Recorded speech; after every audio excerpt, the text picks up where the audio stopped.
Welcome. Dear Roger Scruton, dear audience, we are honored to have Scruton in our midst.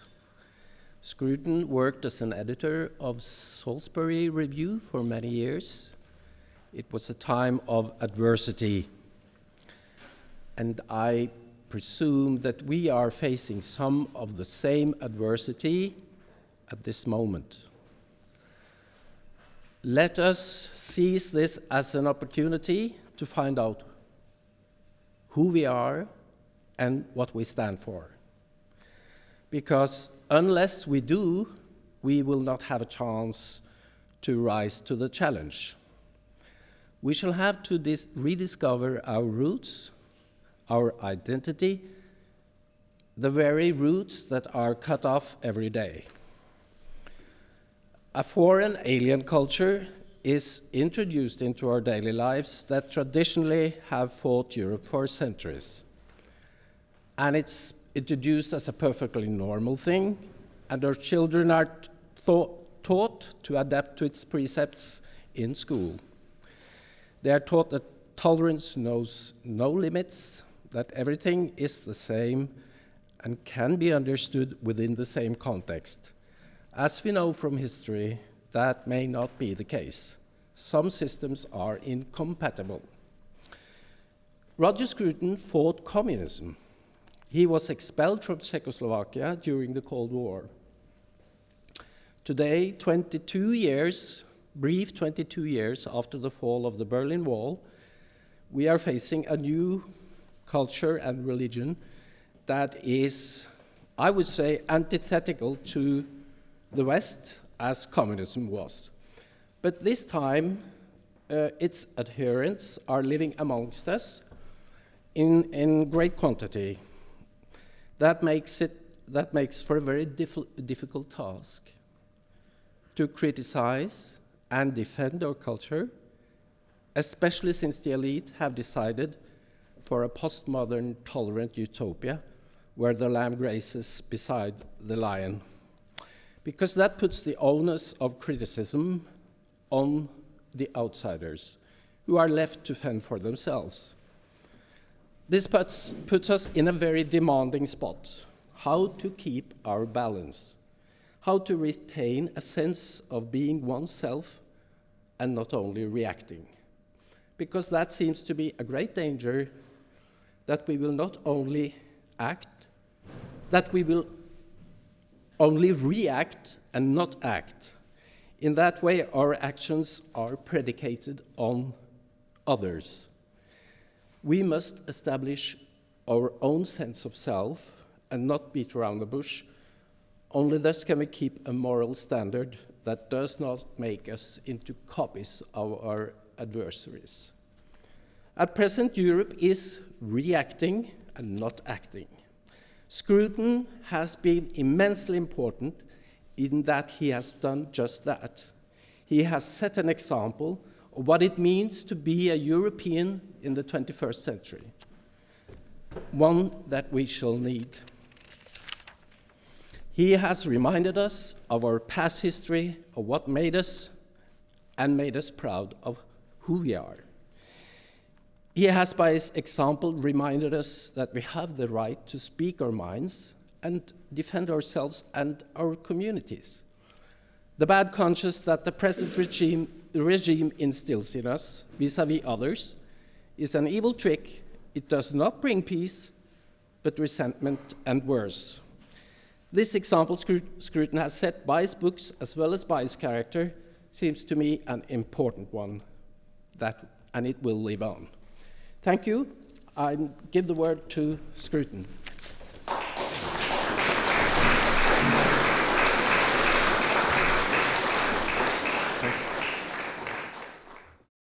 What I propose to do is talk for 40 minutes, just say the kind of things which I think I ought to be saying in response to what Hans has just said, and then invite you to ask questions, because I don't know until you've asked questions exactly what problems and questions are on your mind.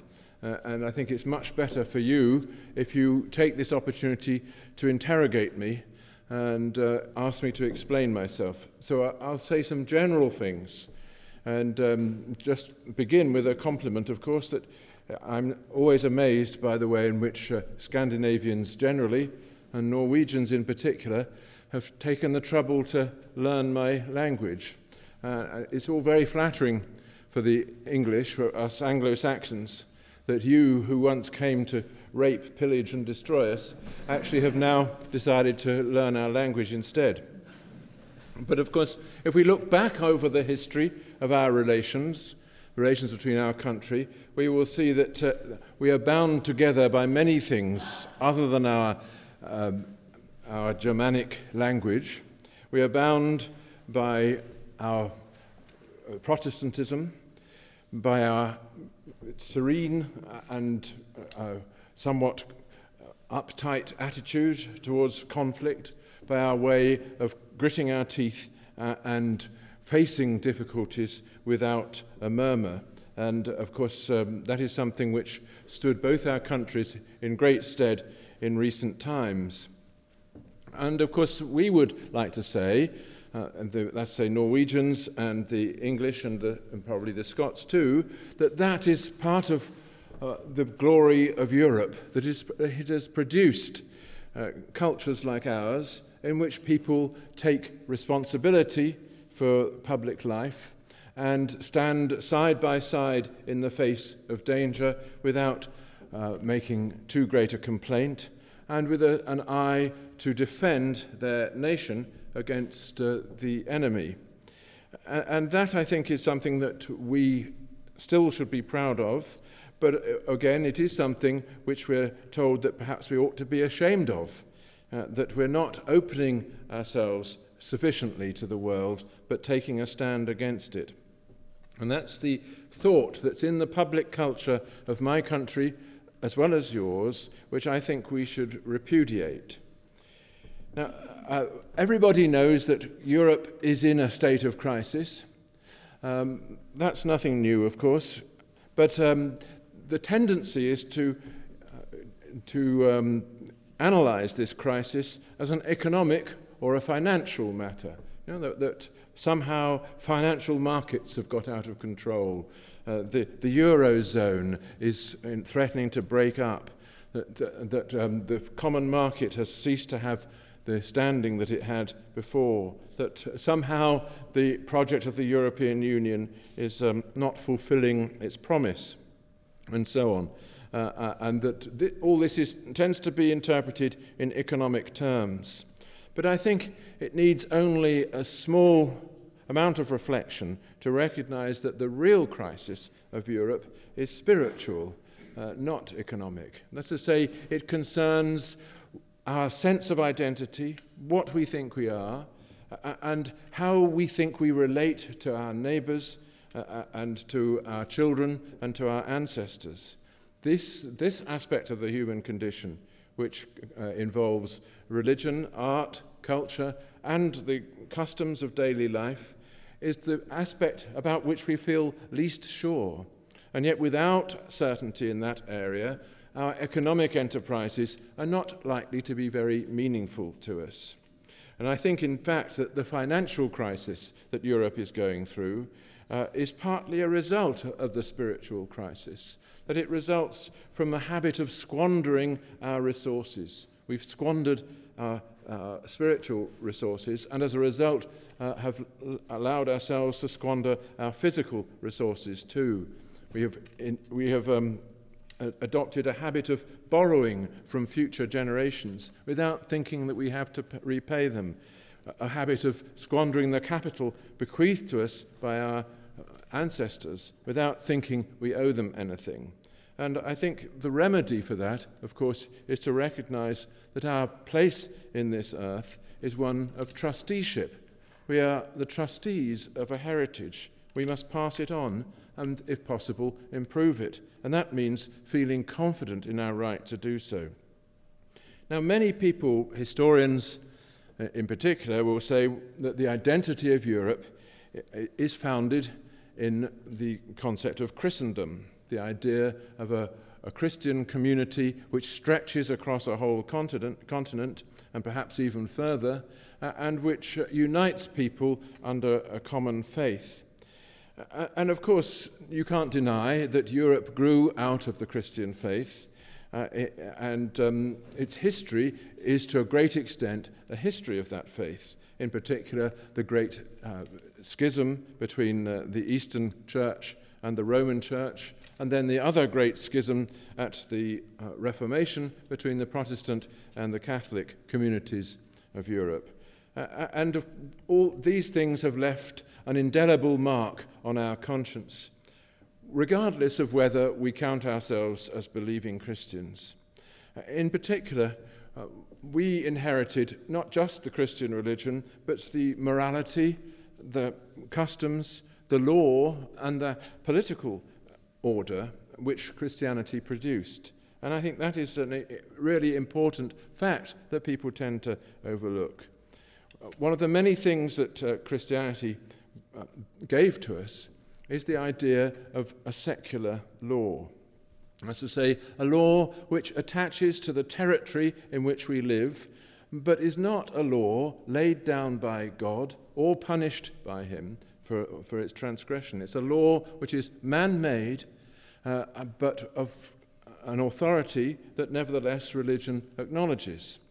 This point was made at the very beginning of the Christian faith by its founder in the famous parable of the tribute money in St. Matthew's Gospel, when Christ said, "Render unto Caesar what is Caesar's, and unto God what is God's." In other words, obey the secular law in matters of shared jurisdiction and day-to-day commerce, but recognize that your soul, nevertheless, is owed to someone outside this world.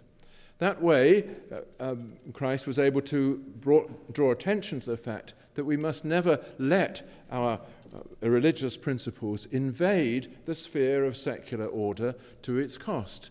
The secular order is not only an achievement, but a benefit to all of us, provided, of course, it allows that sphere of private right in which we can pursue our own salvation.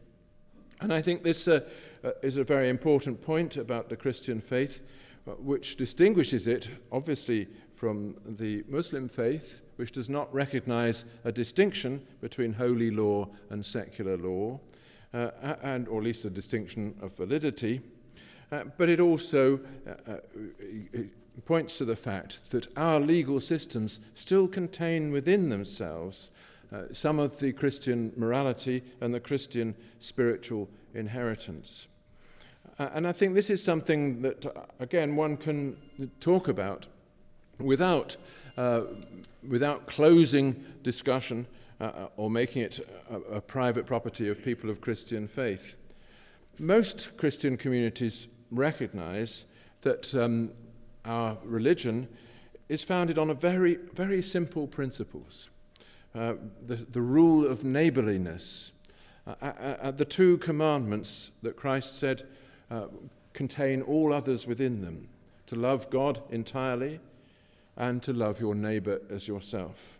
The first of those, it concerns your spiritual well-being. The second concerns the moral order in which you exist on earth. And this loving your neighbor as yourself goes with a habit of forgiveness. We're commanded to forgive the faults of others, to forgive the aggression that's wielded against us, and indeed the Lord's Prayer tells us exactly that. We ask God to forgive us our trespasses as we forgive them that trespass against us. In other words, if you want forgiveness, then give it. And that is an extremely important moral observation which lies at the heart of our civilization and is contained here in one way or another in the background conditions of our legal systems. Now, you don't need reminding of that, I think, nor do you need reminding of the fact that is those two commandments we have in common with the Jewish faith. And from these two commandments, a whole morality of public responsibility has, over 2,000 years, emerged, and we are heirs to that.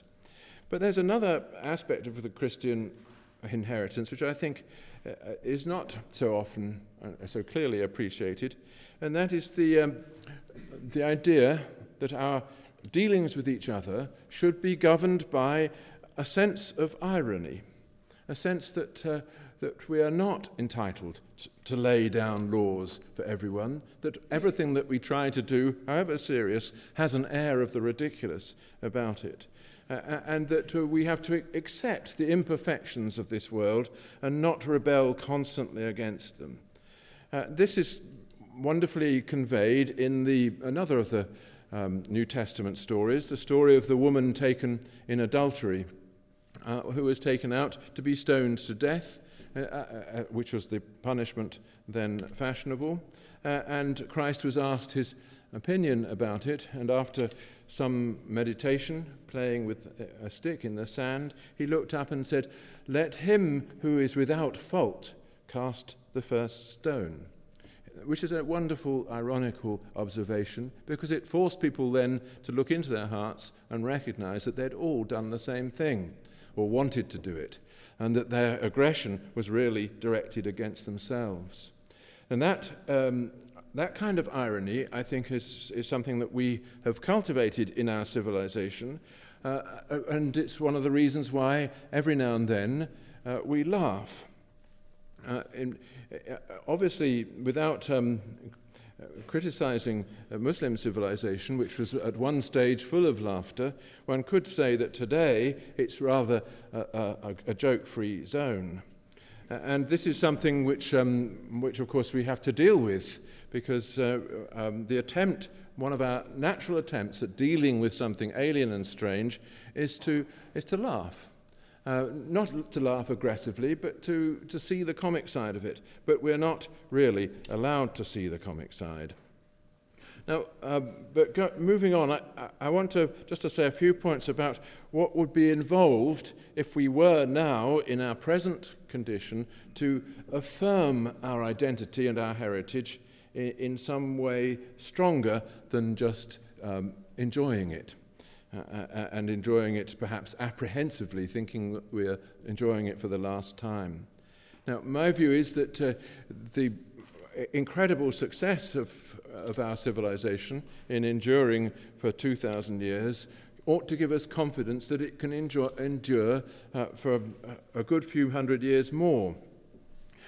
And I think what we must recognize is that we still have things which are infinitely precious, which are far easier to destroy than to create.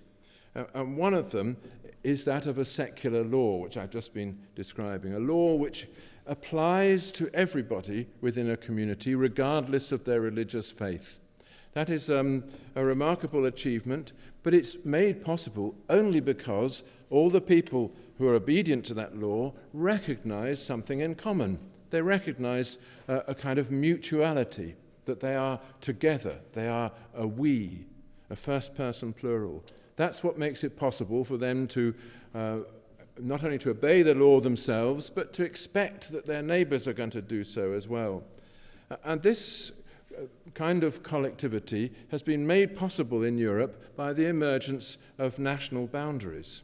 Once national boundaries began to emerge in the late Middle Ages, and separate systems of law and separate monarchical privileges attached to them, people began to identify their loyalties independently of their faith.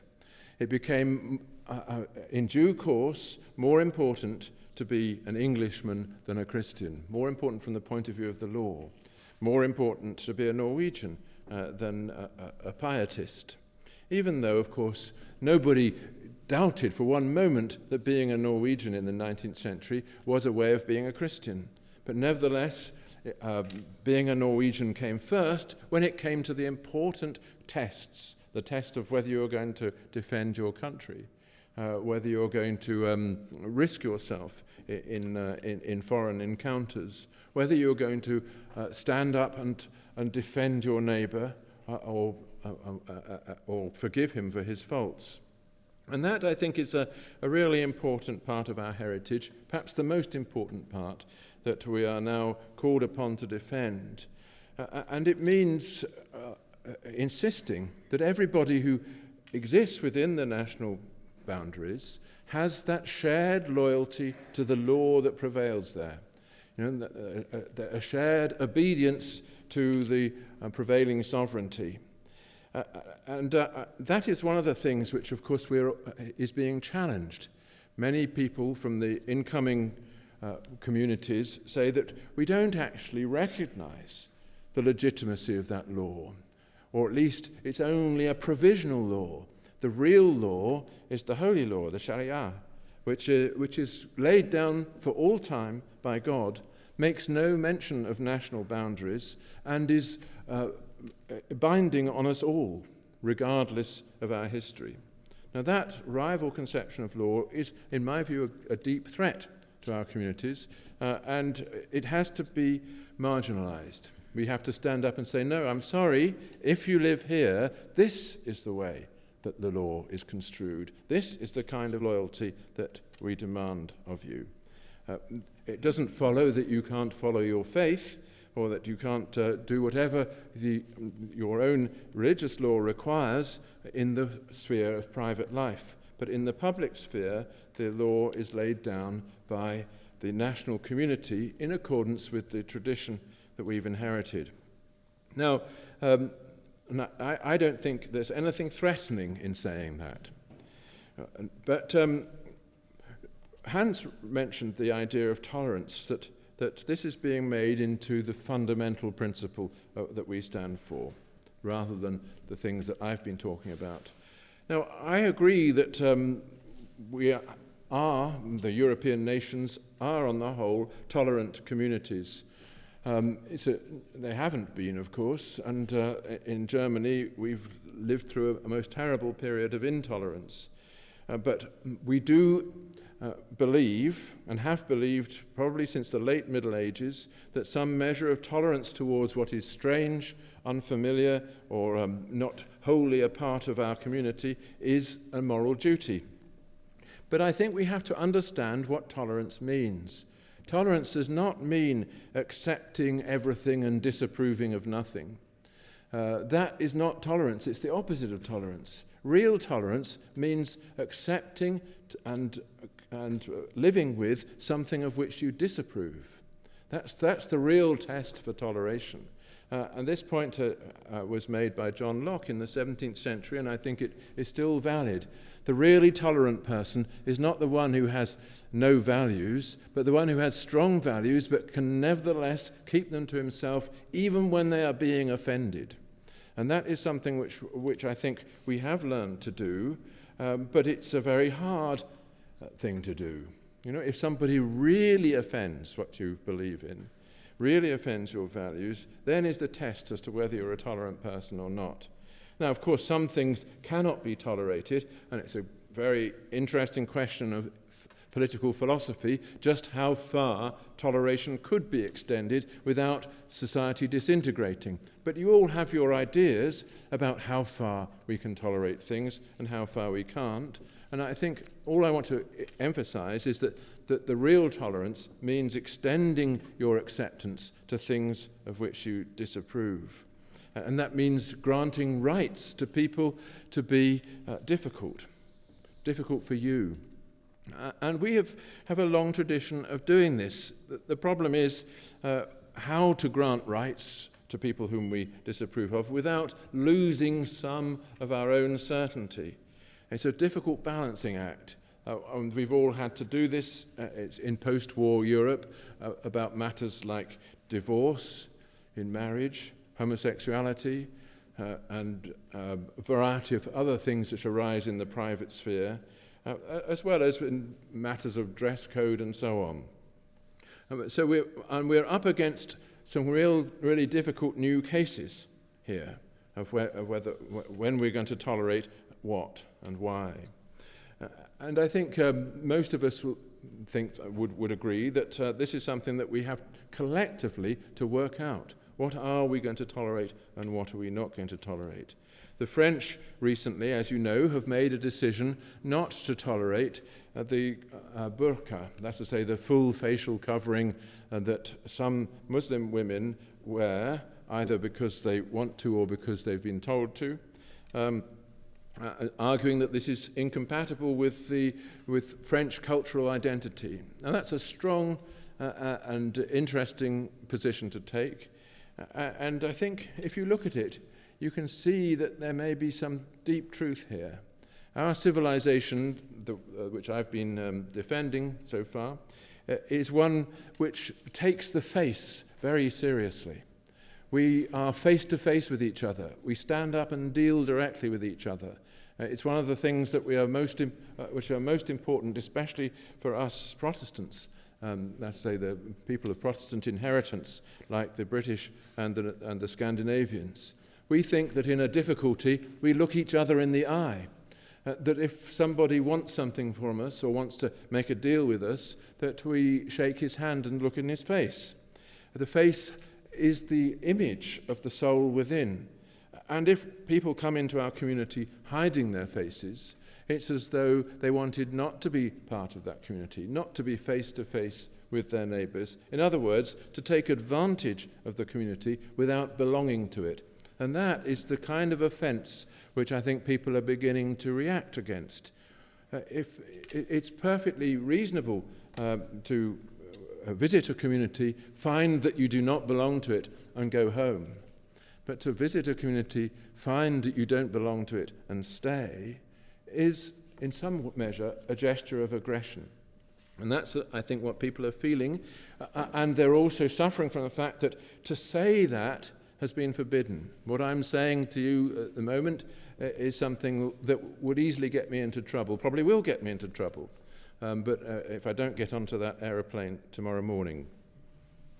But it seems to me that we have a right to affirm this kind of thing as long as we don't affirm it as a threat.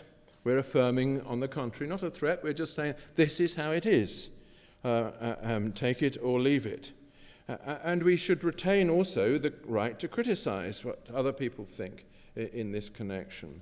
And that is something which I think, again, is being confiscated from us. There are many aspects of our own behavior which we want to criticize and which we do criticize, especially the disorderliness of our youth, our habit of getting drunk and disorderly and being offensive. This is something that we, in particular, in Britain, are very good at. And I don't think the Norwegians are lagging far behind either. This causes a great deal of heartache and soul-searching. We recognize that this is something we should criticize. But when it comes to criticizing other and minority communities, we are told to hold our tongue.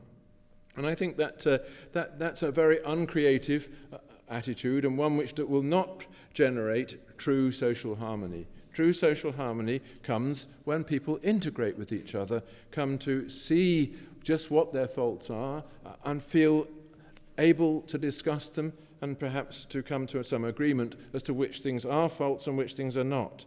But this discussion has been silenced in my country, and I think it's been silenced here too. So just to move towards the conclusion, to say something about where we are now.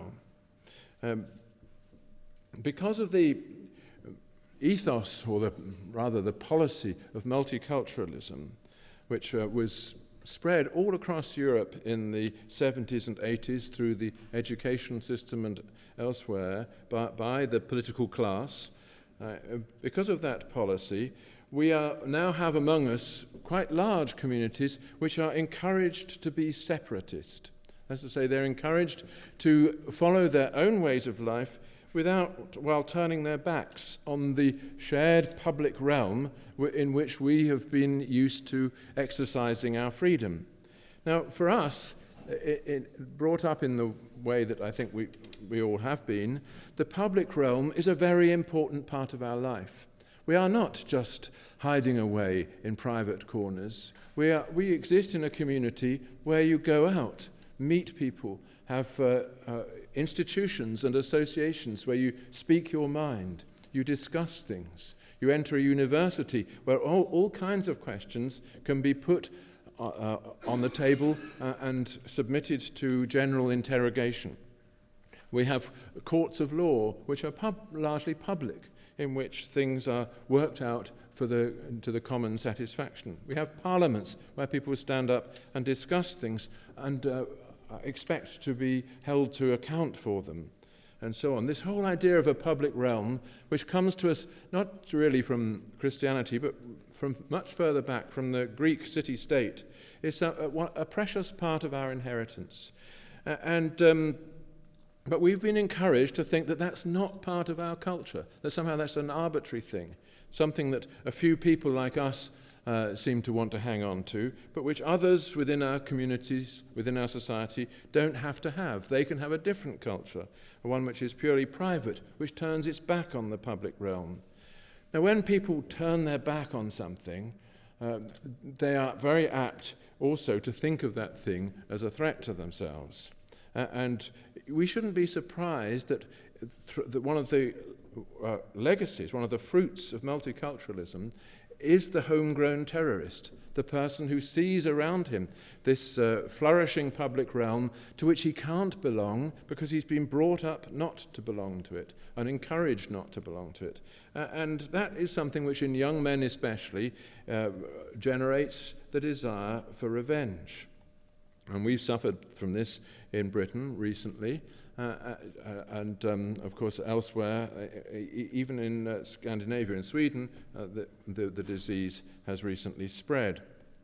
Now, so it seems to me that the first thing that we should be prepared to say is that this policy of multiculturalism is a mistake. If people come here, it's in order to belong, not to be a part.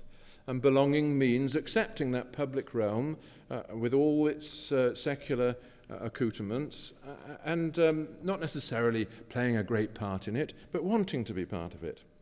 And that's part of our very old idea of neighbour love, that when you settle somewhere, you make the effort to accept the place around you. And that means accepting that this community is a national community. A national community means one that's defined by its territory and by things like language, custom, and law, things which are inherited independently of the religion, even if they have their foundation in the religion. But now, this national and territorial idea of the nation is not something that is accepted or not clearly accepted by our political class, our political elites. And that is something which I think is very important to remember. You in Norway have not surrendered yet to the European Union, but the hope is, at least among the elites, that you will. But the European Union was founded on the belief, especially among Germans and French, that the national idea, the idea of a national loyalty, had been the cause of the Second World War and had to be transcended. Now, of course, nationalism has had some bad forms, but it wasn't nationalism that caused the Second World War, it was German nationalism. And German nationalism has a peculiar pathological form, or did have then, which was not the responsibility of anybody else. All forms of social order go through pathological phases. You can't say that they are evil just because they have evil instances. What we have to do is to rescue our idea of national identity and national loyalty from those dark times when it seemed to be compromised. And I think we have done that.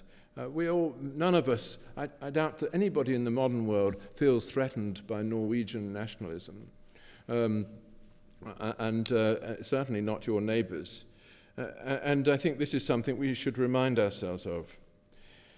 Now, finally, I want to just say what we should do. You may think that I've spoken a bit too harshly and said things a bit too openly and without nuances, and that's probably true. If I were talking to an academic audience and developing this over 10 lectures, I would be able to put in all the qualifications, and I haven't been able to. So, of course, I've said things which are bound to be regarded as provocative.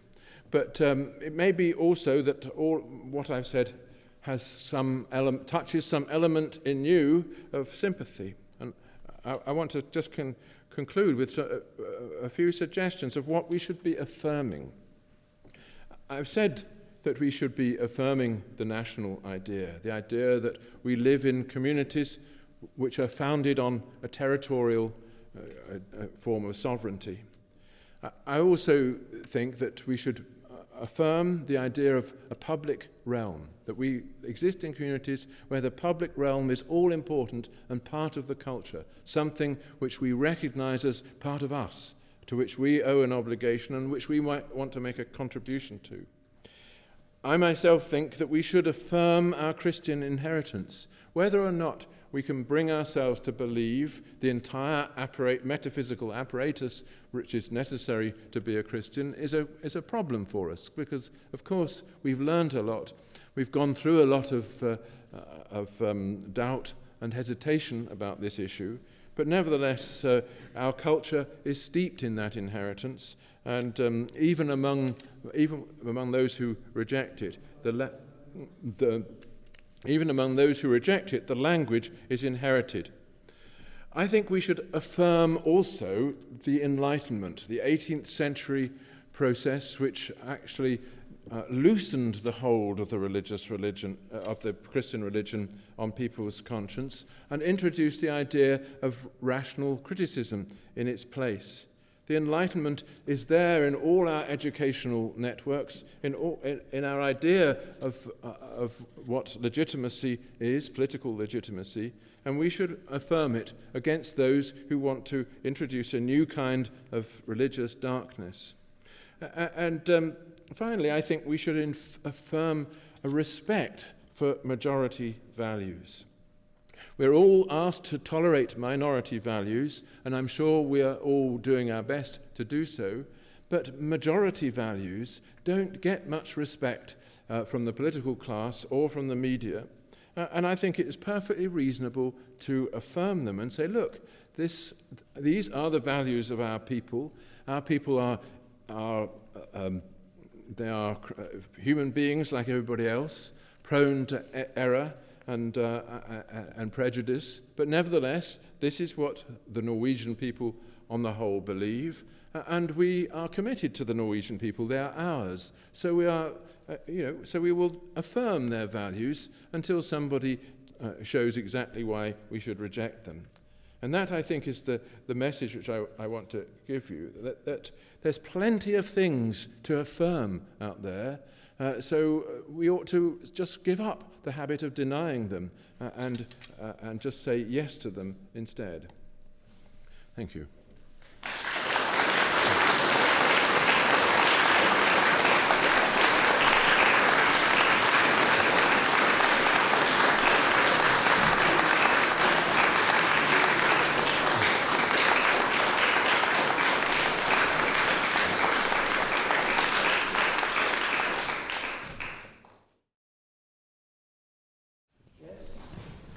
Dr. Scruton, thank you. I was wondering whether from your personal conviction or empirical scrutiny logic would say something about what you think would be the greatest threat to the Western world today. Would it be some development within the Western world or introduction of elements from without?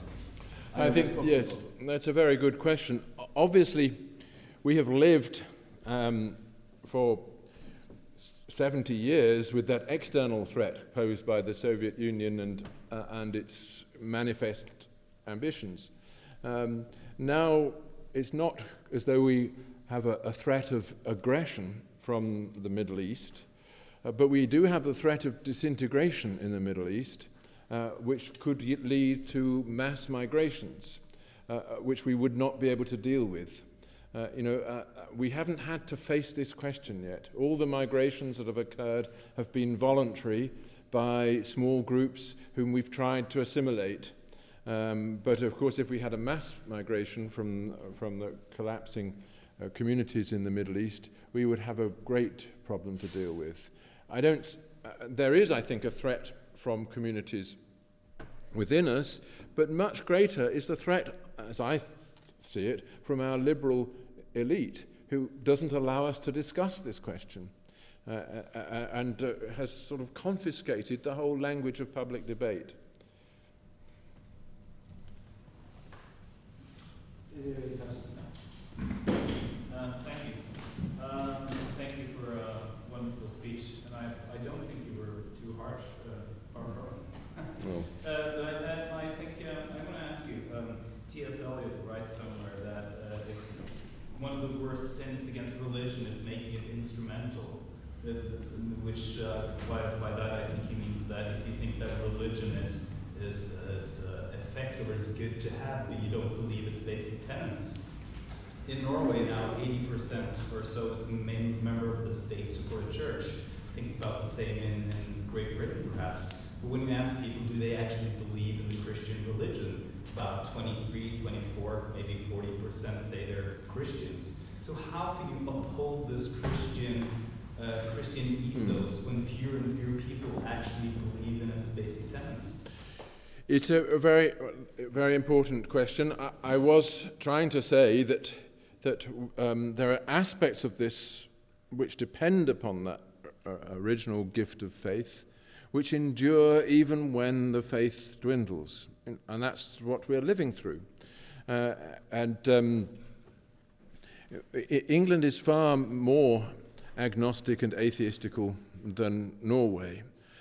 Hume remarked on this in the 18th century. He said, "There's no country in the world where you can meet such indifference in matters of religion as England." And Orwell said the same in the Second World War. It's not a new thing, but when it comes to fundamental choices, people will show the depth of their Christian inheritance nevertheless. You know, when it comes to something like a funeral, funerals are where you have to recognize that this person is confronting his destiny. You know, funerals always have a religious air to them. Most people want weddings to be like that, and you know, births as well. So the rites of passage still exist. And, you know, we've inherited something which the Jews are very well known for, which is concealing faith within customs and rituals. A good Jew goes on doing the right thing. He doesn't ask himself the question whether there's a God who commanded it. It says in the Bible that he should do it, and there's lots of talk about God in the Bible, but he never himself has to ask that question. Only at the last will he say, you know, he might say, "Okay, God, I give in. You know, you do exist." But what matters is the normalization of everyday life, making everyday things sacred, which is what the Jews are so good at. And I think that in our own way, we do something like that. We make our everyday life not exactly sacred, but something more than just the pursuit of appetite, because the vestige of the Christian faith is always there. There's a gentleman at the back, yeah. So, thank you for your excellent presentation. Not that you've read Edward Gibbon's The Downfall of the Roman Empire, 1744. Would you care to comment on the role of religion in this book, where Gibbons argues that it is the insidious force of Christianity that helps bring down the Roman Empire? And can Islam be such an insidious force in current day Europe? Well, that's a huge question. Gibbon obviously was talking about an empire that had already been weakened by external assault, and he did blame the demoralization of the Roman city on the activities of Christians within it, and he may have been right.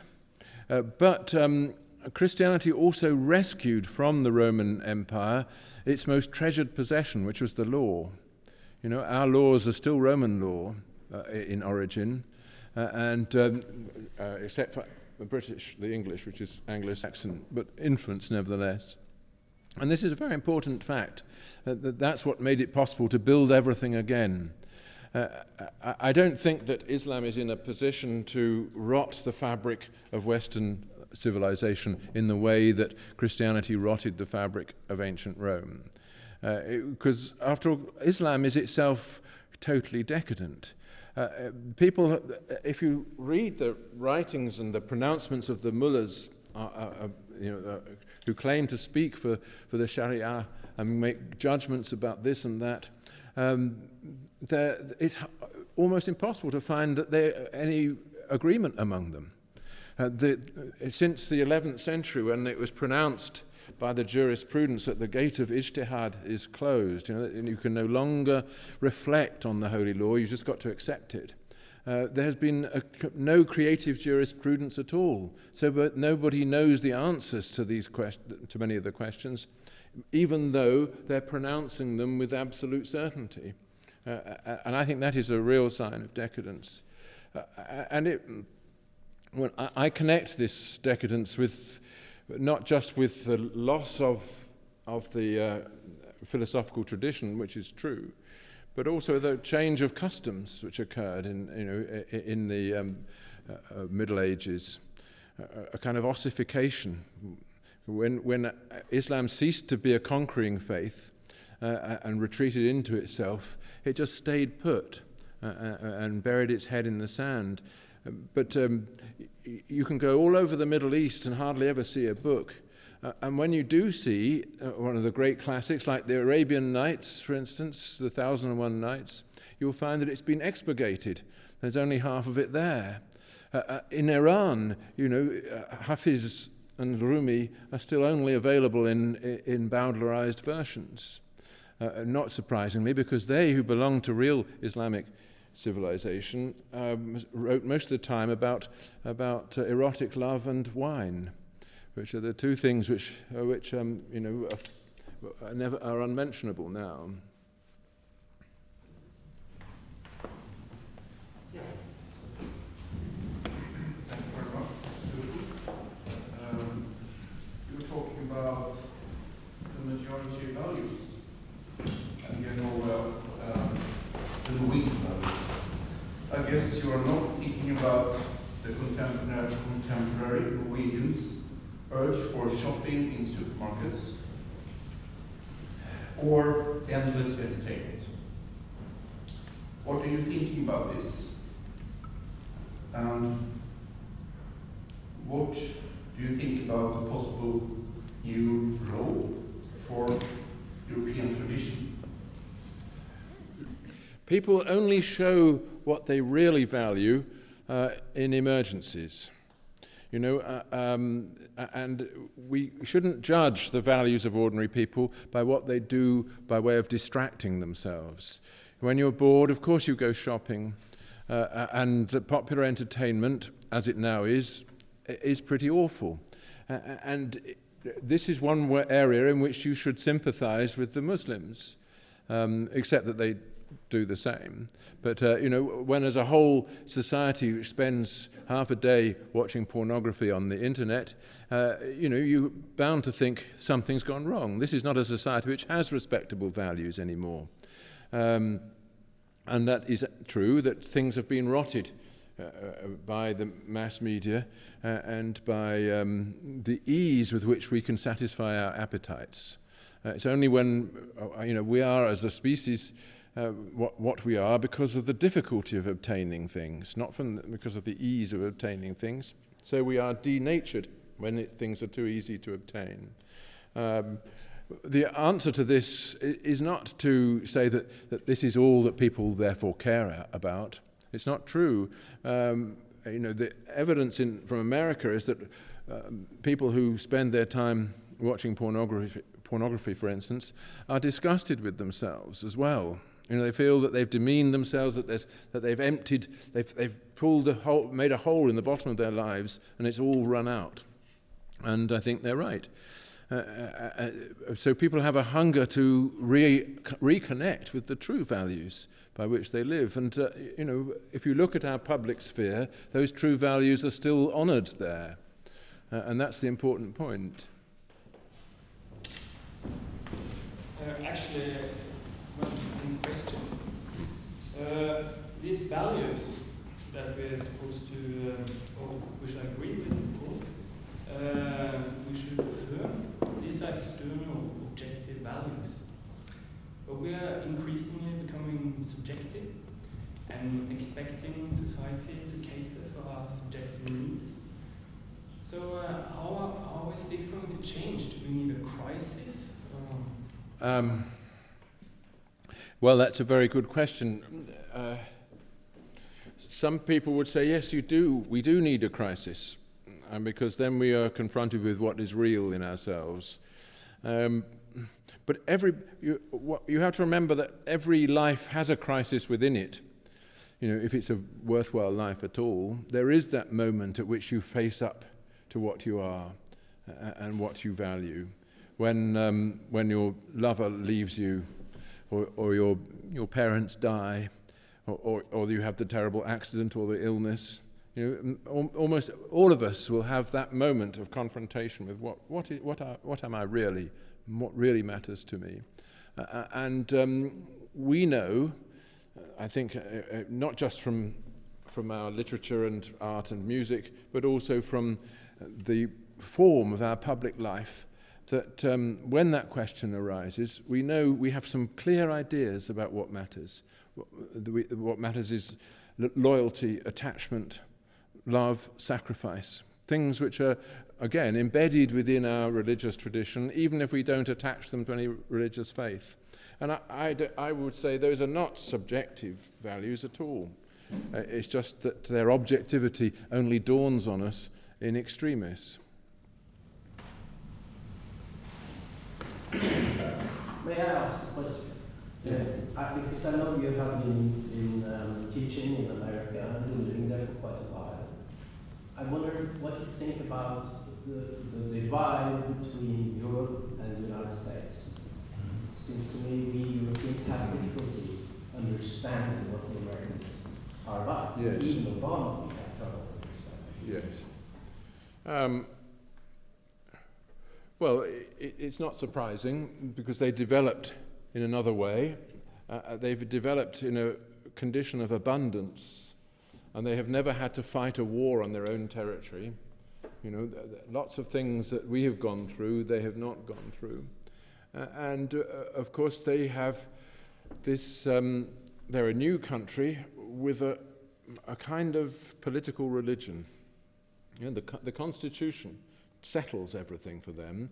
Of course, it means that liberals and conservatives never agree as to what the Constitution actually says. But they have that sort of constant point of reference. So they're used to settling even the most extraordinary disputes by reference to that thing. And it's made them much more adaptable to changes, demographic changes, changes in people's outlook and beliefs and so on. Because they can say what it is, what an American is. They unroll the document and say it's somebody who subscribes to this. And so they have a very positive, active concept of what it is to be an American, which includes all kinds of recent immigrants.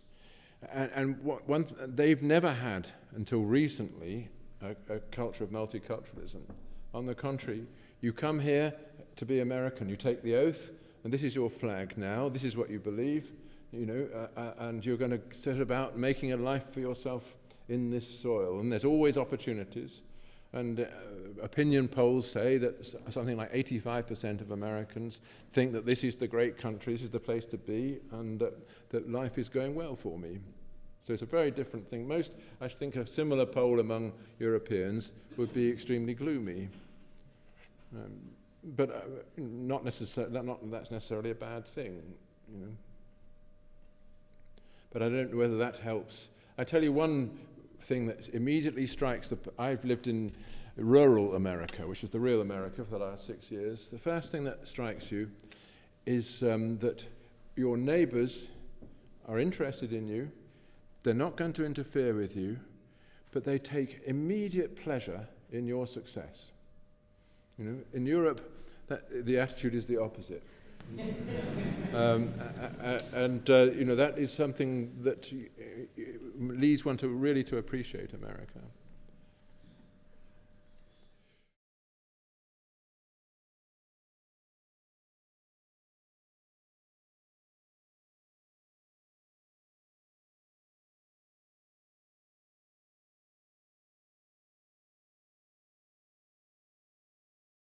Well, I think it's very true that that certainly in North America and also in South America, conservatives can speak out and be acknowledged, and it has something to do with the fact that the media is much more balanced. That's to say that there are media on both sides of most of the questions, and there's a culture of open expression and open debate.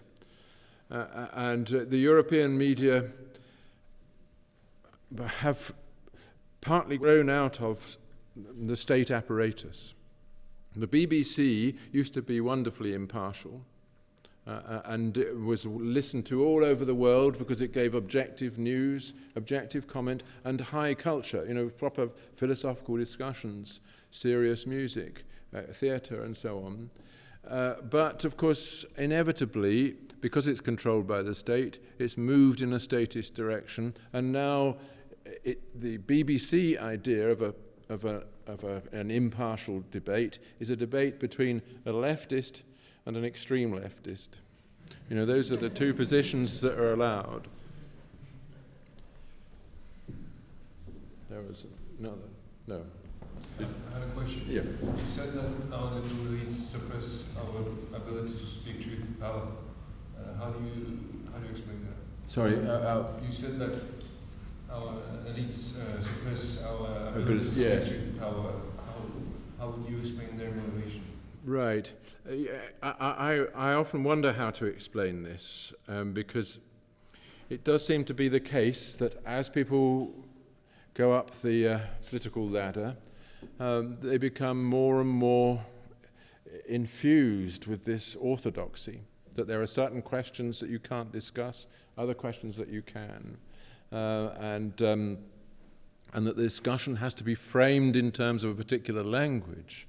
There's a lot of censorship of language that goes on. And how to explain this, I don't know. It has something to do with the fact that that the rewards of being in high office in politics are now very great, and you could enjoy them for a long time, provided you make no fuss. So I think people are purchased by the system. And that's certainly true in the European Union. There's a huge career apparatus before you with enormous salaries and virtually no obligations except to wear the uniform and say the right things. So people just lose the habit of saying anything that might bring down criticism on themselves. But I agree that's not a sufficient explanation. There is a cultural thing here, an institutionalized timidity. And I think some of it is to do with the fact that people have seen the cost of speaking out. Sometimes, in my country, Enoch Powell spoke out about immigration something like 50 years ago, and he was made into a scapegoat. His career was destroyed, and people hounded him out of office, essentially. And I think that is something that people are obviously afraid of.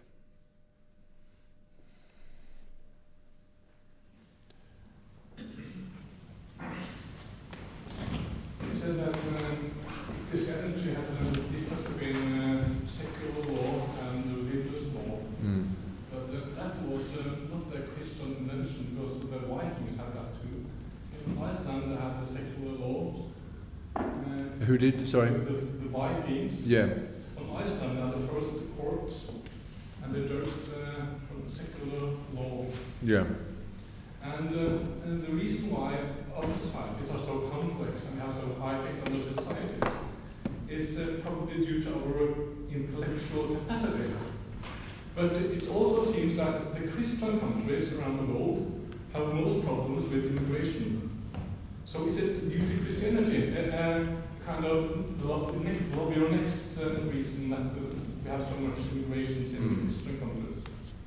Well, there are 2 points there, and I think they're both very important. I didn't want to say that secular law is simply only the product of Christianity. Of course, it preceded Christianity. The Romans also had a secular law, which was not a Christian law, and it's that was the one that Christ was referring to. You know, the law, the Roman law, which explicitly put religion into one corner. And the Anglo-Saxon law was the same, very similar to the Viking law, no doubt. But the important point is that the Christian religion didn't want to confiscate the secular law. It said that secular law is legitimate, it has its own sphere, and it should be obeyed. That religion is another matter. It's a matter between you and God. And of course, that too might have to be controlled by law, but it's not a law that swamps everything and drives everything away. On the Christianity and immigration point, it is, of course, significant that most immigrants are trying to settle in what have been Christian communities. Much more significant, however, is that most immigrants are fleeing from what have been Muslim communities. That's the crucial thing, that they're fleeing from something to something, but the thing in which they arrive doesn't satisfy them.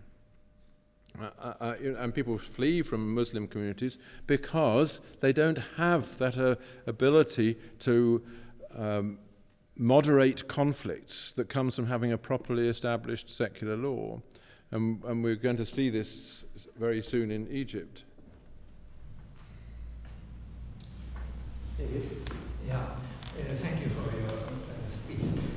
Many interesting things there, and you mentioned these problems with the media for discussion free in Britain, and it's the same thing here in Norway, as you. For it has been very much politicized, and some positions are supposed to be progressive. You should be for immigrants, you should be for the welfare state, while being for religion or being for the national state that is regarded to be conservative. That is, yeah.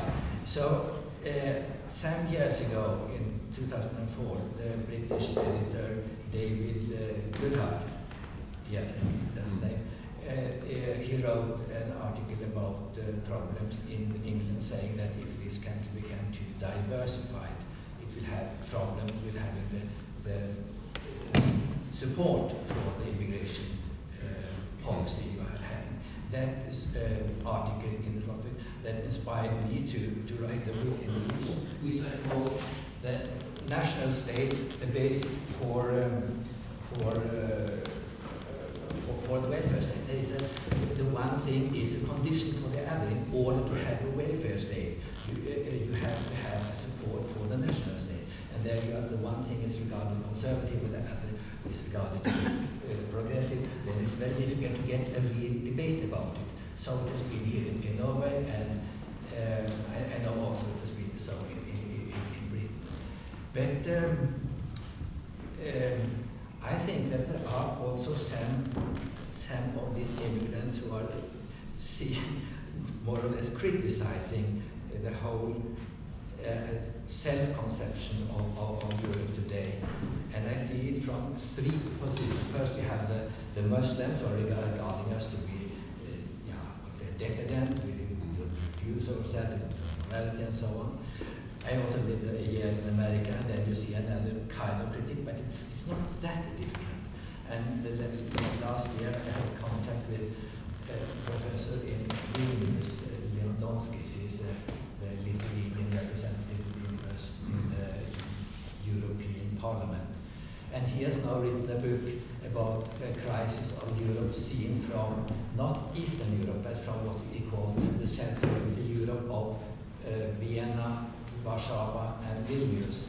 And he is also criticizing these former leading countries in Europe, that is England, Germany, and France, of course. And I was honored to be invited to write a foreword on that. It's coming to the Pellerin editor in London later this year. But what I will ask about, do you have any ideas about this critique of Europe, seeing from one side, from the Muslim world, from the other side, from the American world, and maybe also from some part of Eastern or Central Europe? I think there are three kinds of civilizational critique going on today. And there are some similarities in it, even if they have very different positions. I am myself a member of this International Institute for Comparative Studies of Civilization, so that's my basic here.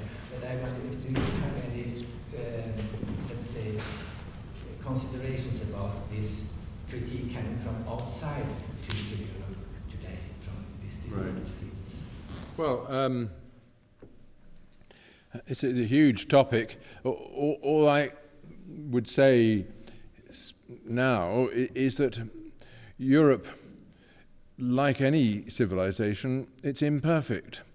No doubt all the criticisms have an element of truth. There is no perfect civilization. But one important feature of European civilization is that it has lasted for 2,000 years, or more if you count in the Greek and the Roman period with it. And that is, that's superior to any competitor, I would say. I agree with quite a lot of the outside criticisms. I think the East Europeans, your professor in Vilnius, I would say, is no doubt a very good Lithuanian patriot, but probably not representative of the opinion that of all the countries that you referred to. I mean, they are so different. And the fact is, they all clung to the idea of Europe through their years of hardship. In the case of Lithuania, something like 60 years of occupation by the Soviet Union, a very cruel occupation, and they were one of the few countries to resist it. They had partisans living in the woods right up into the 1960s, I think. They clung to the idea of Europe as something which legitimized their resistance to communism. That was what they were standing for, against this terrible sort of annihilating machine. So inevitably, when 1989 happened and they saw what Europe is, they were disappointed. It's very much what happens, in every ideal. It can't correspond to a reality. But of course, they also suffer from the same problem that we have now, which is that they have an elite that has been purchased and has lost contact with the people.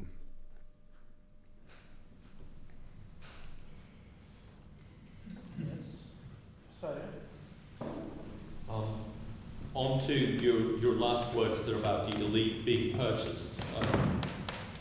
I'm always asking myself that. Are they consciously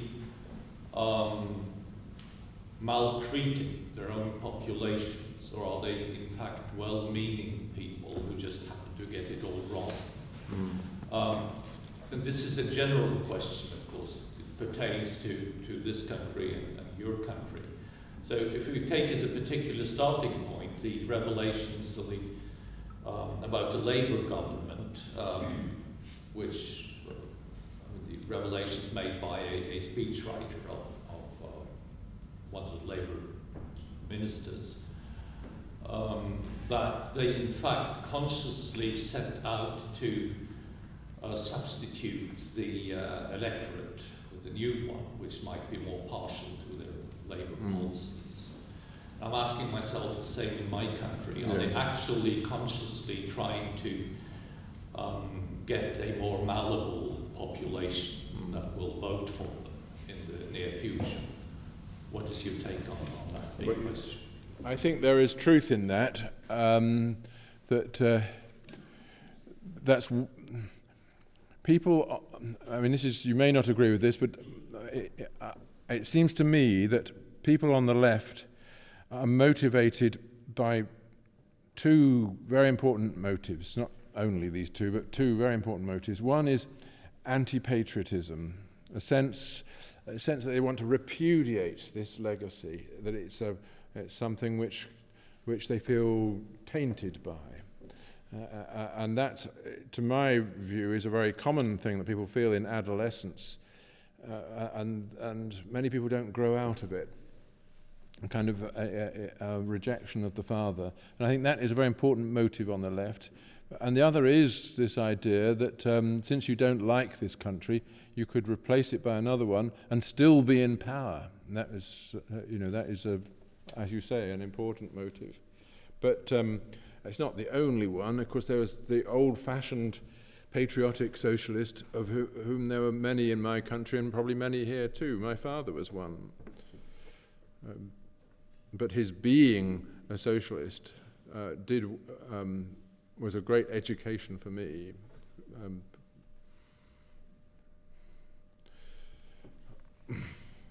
Yes. Are we?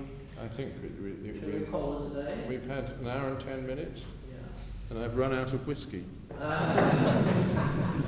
We can help you with that. My personal feeling is that Scruton is, I hope you come again to Norway, because you have an authority, and you speak your mind, and you have this grasp of things. And it's very interesting to listen to, because we don't have many characters like that anymore. We used to have it, but, and people have a need to hear those. Of course, I'm sure you've heard it many times. No, it's very kind of you to say. Thank you.